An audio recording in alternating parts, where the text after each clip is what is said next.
처음 뵙겠습니다, 후보자님. 네, 안녕하세요, 의원님.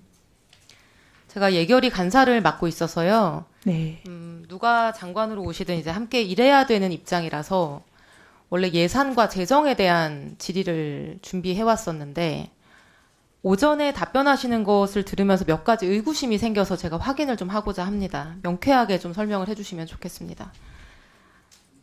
결혼한 아드님이 원펜타스 청약, 당첨, 조사 다 끝난 후에서야 신부와 주민등록을 합친 거에 대해서 이제 의문을 많이들 제기하셨고 후보자 이렇게 답변했습니다. 아들과 며느리가 결혼식 직후에 관계가 깨졌다.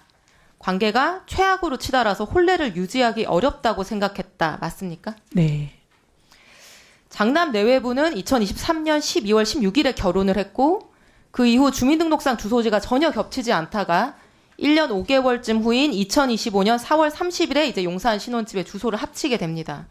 구체적으로 결혼식 이후 거의 직후에 파경이 된 건가요? 네, 사실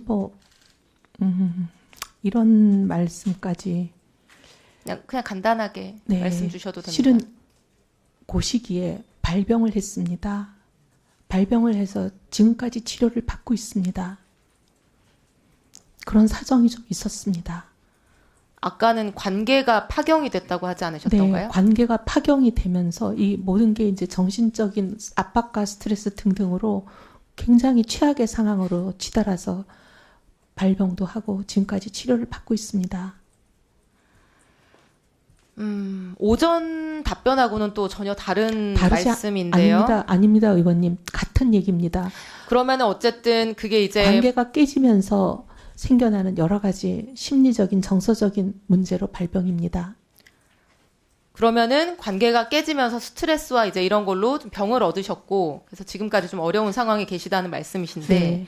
이제 어쨌든 1년 5개월 후에 같이 주소지를 합치게 되기 전까지 이제 같이 살기 어려울 정도로 파경이 된 상태셨다. 그래서 주소지가 달랐던 거다 말씀을 하셨던 거죠.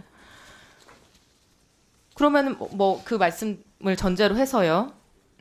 네, 청문회를 보시는 분들이 이런 의문이 드실 것 같아요. 지금 이제 기사 댓글이나 이런 것들도 많이 달리고 있는데 제가 그 내용 중에 저도 좀 의문이 가는 부분들을 여쭤보려고 하는데 그렇게 그럼 관계가 파경이 돼서 최악으로 치달은 상태에서 왜 시댁 돈으로 잡은 용산 아파트를 파경된 상태에 며느리가 혼자 산 거죠? 7억 3천짜리 용산 아파트인데 이것도 사용료를 받으셨습니까?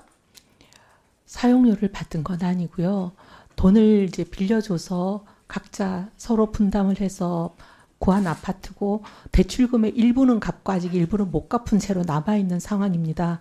그런데 의원님, 사람 관계라는 게 그렇게 하루아침에 딱 끊어지는 것도 아니지 않습니까? 그럼 어쨌든 많은 같이 사람들이 살지 않는 상황이었고 같이 살기 어려운 상황이었는데 그럼 이 용산구 전셋집을 어디 부동산에 내놓거나 매물로 내놓은 게 있습니까? 그렇지는 않고요. 어쨌든 저희는 그 관계가 다시 봉합되길 바랬습니다. 그래서 모든 가족이 굉장히 어렵게 노력하고 있던 시기였습니다. 그러면 그렇다고 치고요. 네. 그런 어려운 관계 속에 있는 상황에서 후보자 가족이 2달 동안의 임시 거처가 필요해집니다. 그러면 재산이 아들 3분까지 한 178억 정도 되시는 것 같은데 이렇게 재산도 여유가 있는 상황이기 때문에 다른 아파트 단기 임차를 할 수도 있고 요즘 이주할 때는 에어비앤비 단기 임대를 하기도 합니다. 보니까. 그런데 파경에 가까운 상태인 며느리가 혼자 살고 있는 집에 며느리를 2달 동안 이사를 보내고 들어갔다가 다시 2달 후에 그 집을 교대한다. 왜 굳이 관계가 파탄난 며느리에게 협조를 구하는 거죠? 협조를 구했다기보다는 그냥 저희가 들어갈 곳이 없다라는 사정을 전달했고 그냥 어떻게 보면 남편과 며느님은 도공 렉슬에 이사를 2달 동안 2번을 한 거거든요. 갔다가 왔다가. 근데 의원님 이사가 별로 이렇게 집기나 살림살이가 없기 때문에 근데 지금 이제 말씀하시는 것과 부합되는 어떤 자료는 전혀 제출되지 않은 상황이어서 아니요, 후보자님의 말씀만 듣고 지금 그러려니 이제 해야 되는 상황이거든요. 아닙니다. 다음 질문 전세 드려보겠습니다. 이사 업체와의 계약서를 제출을 했습니다. 의원님께도 드리겠습니다. 차규근 의원님께 드린 자료를 또 드리겠습니다. 그때 당시 이사했던 이사업체와의 계약서가 있습니다. 네. 두 슬라이드를 좀 넘겨주시고요. 3번 페이지로. 네.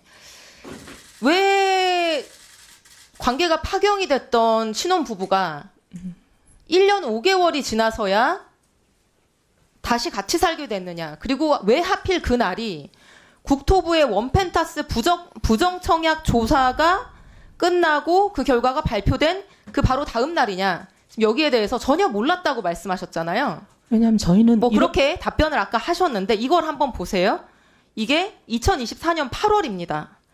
대대적으로 언론 보도가 됐습니다. 원펜타스에 살고 있는 사람들은 이거를 모르기가 어려웠을 것 같아요.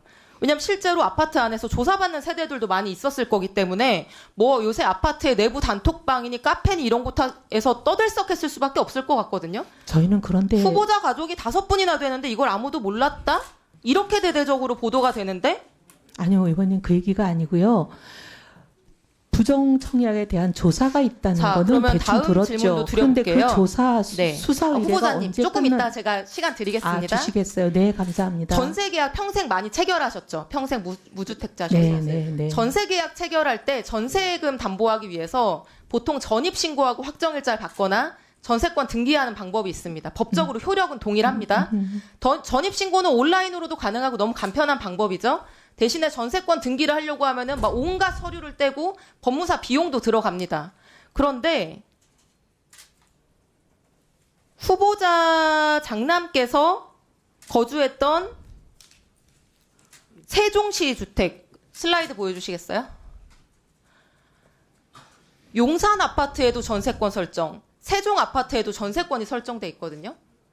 근데 저는 지금까지 전세 살면서 한 번도 전세권 등기를 설정해 본 적이 없어요. 왜냐하면 이게 시간도 많이 걸리고 비용도 들기 때문에.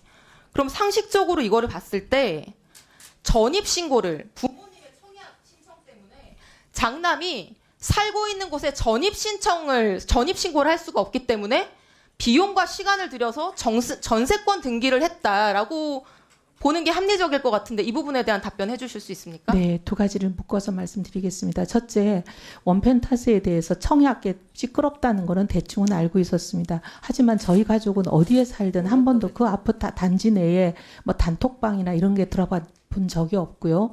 그럼에도 불구하고 대충 들어서는 알고는 있었습니다. 하지만 뭘 몰랐다고 말씀드렸냐면 그 수사가 의뢰가 끝났다는 거는 몰랐습니다.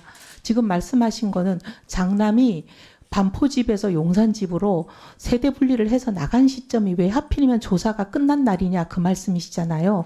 조사가 끝났는지에 대해서 후보자는 전세권 등기 문제에 대해서 지금 아직 답변 전이신데 네, 그거 할 거예요. 후보자는 본인이 전입신고해서 사는 아파트에 대해서 지금까지 전세권 등기를 설정해 본 적이 없어요. 근데 굳이 아들이 사는 용산과 세종시 아파트는 이례적으로 전세권 등기 설정을 합니다. 왜냐? 전입신고를 할 수가 없기 때문에. 누가 보더라도 주말에는 세종시, 예리하네. 평일에는 용산에 살 수밖에 없는 후보자의 아드님이 이 원펜타스 청약과 당첨과 조사를 위해서 서초구에 가족들과 함께 주소를 함께 둬야 되기 때문에 나머지 두 개의 아파트에는 이례적으로 전세권 등기를 설정한 거 아닙니까? 그렇지는 않고요. 사실은 이제 저희 그 실에게 이런 모든 일을 담당해주는 전담 부동산 중개사가 있습니다. 그분에게 맡겼고 그분이 알아서 했는데 실은 전세권을 설정을 했는지 그런 거에 대해서 저는 정확하게는 몰랐습니다. 그런데 이번에 지금 말씀하시는 걸 듣고 며칠 전에 언론이 또 그런 얘기를 해서 저희들이 전세권이 설정됐구나 하는 걸 알았습니다. 말이 안 되지. 그렇지 않습니다, 위원장님. 네, 수고하셨습니다.